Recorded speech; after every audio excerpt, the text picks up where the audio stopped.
Hello everyone, welcome to SwitchUp as we once again have a look at some of the games coming out for the Switch in this upcoming week. In terms of dates, we'll be going from the 16th of September up until the 22nd, but we'll first look at any games that have released without being in one of these videos before, and then we'll move on to the week at hand. So which games are coming out for the Switch this week? Well, let's find out.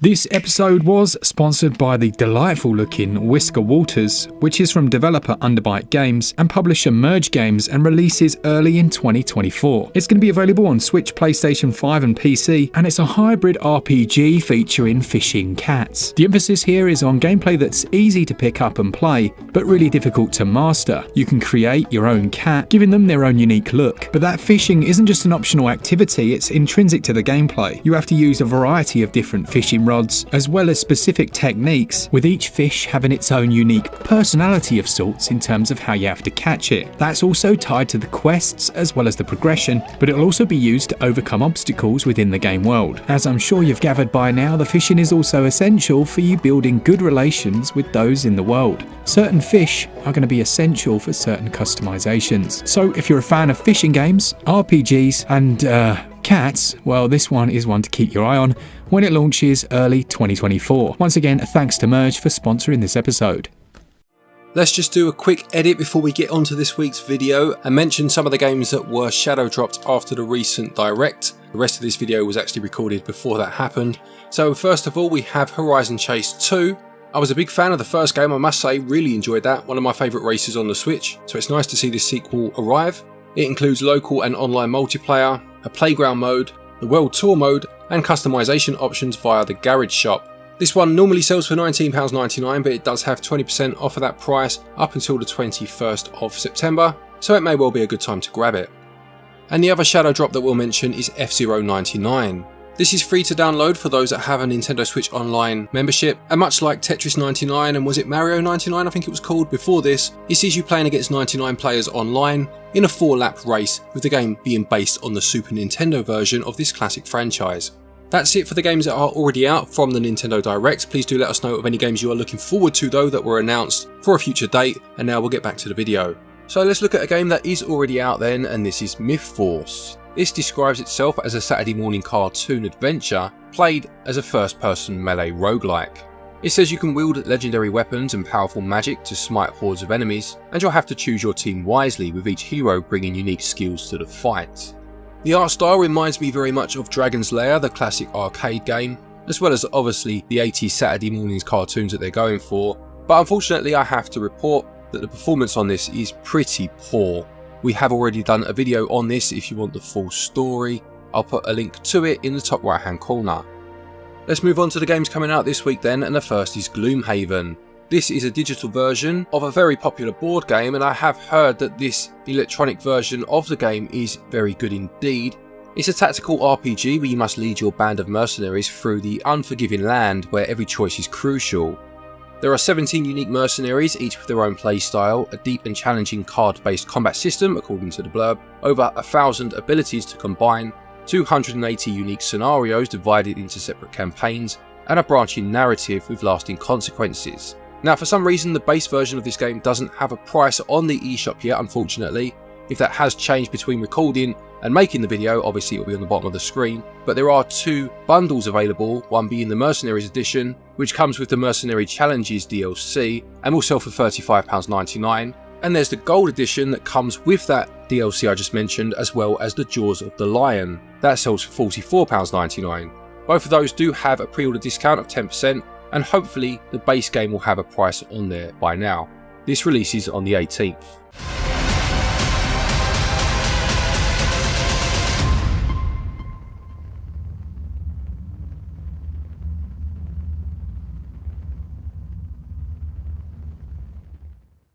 Then we have Mortal Kombat 1, a game that was in last week's video too, as that's when the premium version released, but this week on the 19th you'll be able to pick up the base game. I won't spend too much time on it, as I said it was in last week's video, but the story this time revolves around a rebirth of the Mortal Kombat universe created by the fire god Liu Kang, based on the events of the end of Mortal Kombat 11 Aftermath DLC. It promises a new fighting system, new game modes and new fatalities, and we'll await to see exactly how it runs on the Switch. This one, as I mentioned, is out on the 19th and it will cost £59.99 or your regional equivalent. Following on from that, we have Operation Wolf Return's first mission. This is a reinterpretation of the 1987 arcade game Operation Wolf, which was an on-rails light gun shooter. It promises to keep the same DNA as the original game, with it explaining that being sustained action in an atmosphere feeling like it was out of an 80s action film, but goes for a new artistic direction and adds parody-style voices. It says the campaign can be played alone or with 2 players, and there is a survival mode included too. Now, I do really like on-rails shooters, although there are a couple of things about this one that are putting me off. First of all, I don't really like the new art style, I must say, and I don't like the idea of parody-style voices, but there we go, that's just me. One other thing that could be a deal breaker, and it could just be a lack of communication in terms of the blurb, but it doesn't mention anywhere that you can use the joycon as a light gun. If that is the case and there is no gyroscopic control in a game of this nature, that's almost criminal. Hopefully it's just a case of it not being mentioned on the blurb because it is just so obvious that it's in there. We'll see next week, I guess, when it releases on the 21st for £24.99. Next then we have Livestream 2 Escape from Togezuka Happy Place. Now this is a survival horror game set on a side-scrolling plane in which you must escape from a mysterious mascot in an abandoned shopping mall. There are 3 streamers that have been lost inside the mall, and you can switch between the characters to find clues that you'll need to escape. The aim of course is to get all 3 of them out in one piece, and I do actually own the first of these games, the first live stream, Escape from Hotel Izanami. I bought the physical version with English on it from Play Asia, although I haven't played it yet. I'm actually looking forward to playing it, I'm a big survival horror fan, and hopefully this will also get a physical version that way, as I can't see it getting a Western release. This one is out on the 21st and will cost £22.09 or your regional equivalent.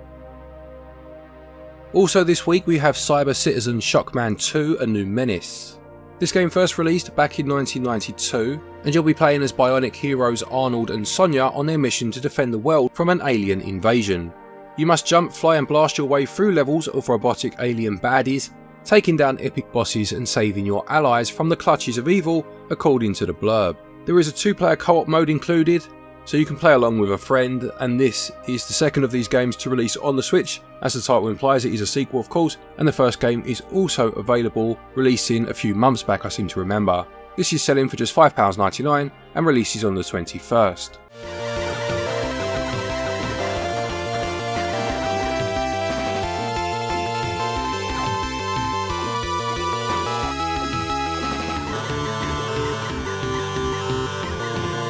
Next then we have Whateverland, which releases on the 22nd and sees you having to find your way out of a magical prison in this non-linear point-and-click adventure. You play as Vincent, a skilled thief who decides to steal a precious necklace from a mansion, only to be caught when it transpires that the homeowner is actually an ancient witch. He's sent to a parallel world as punishment, and your actions from that point on will define the ending and what people think of you. It says it includes minigames and challenges along the way, and it will sell for £13.49 or your regional equivalent when it releases, but there is a demo you can try first if you want to see what it's all about.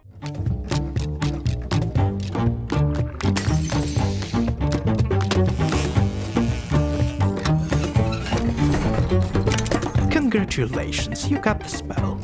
Or should I say you stole? We then have Avatar: The Last Airbender Quest for Balance. It says the game is based around the original Avatar: The Last Airbender series as you play as Aang and his friends and master the elements. You'll be exploring locations from the series, solving challenging environmental puzzles and experiencing Aang's story. You can play the game in solo mode or with a friend in co-op, and there are 18 chapters to play through. I know very little about this series, I have heard of it of course, and the thing I know most about it, to be honest, is that there was a game of it on the Xbox 360, which took about 5 minutes to get the full 1000 gamer score from. This one is out on the 22nd and it will release for £39.99 or your regional equivalent. The penultimate game for the week then is The Legend of Nayuta Boundless Trails. This is an action role-playing game that first released in 2012 on the PSP I believe, and will see you play as Nayuta being accompanied by a fairy-like creature named Noi on an adventure through multiple worlds in order to stop an evil plot. Now, as far as I can see, it doesn't say it in the blurb, this is a HD remaster of that original game, with the remaster releasing back in 2022 on the PS4 and on the Switch actually, but only in Japan, and this is an English release of that remaster.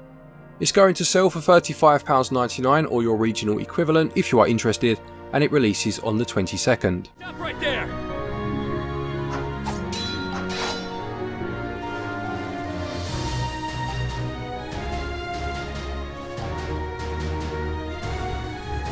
Nayuta with Noi will set off. And finally for the week then we have Bud Spencer and Terence Hill Slaps and Beans 2.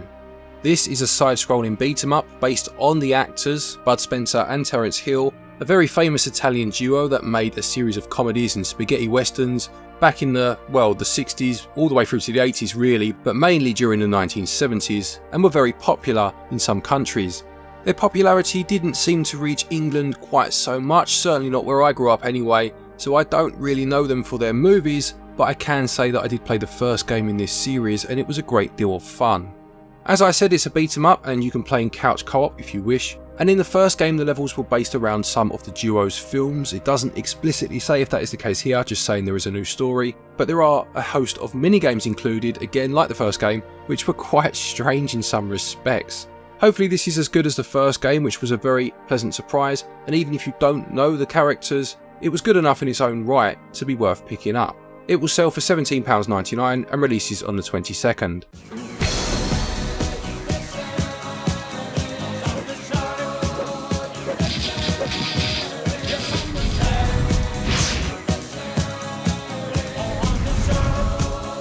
So there you have it, another week of Nintendo Switch releases. Do any of these games interest you? Will you be picking any of them up? Please do let us know in the comment section below.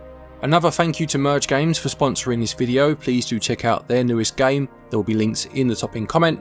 And don't forget, if you are looking for eShop credit, you can pick your eShop cards up at our website, switchup.gg, and doing so will earn you 5% back in cashback via our coins, as well as being able to get a 5% straight discount at the minute if you use the code SwitchUp. There's also a link down there to Play Asia. If you're looking to import any games, use the link, use the code stated, and you'll get yourself 5% off of your order from there. A quick thank you to our patrons and our channel members for your continued support, and to each and every one of you for watching our videos. Take care, and until next time, happy gaming.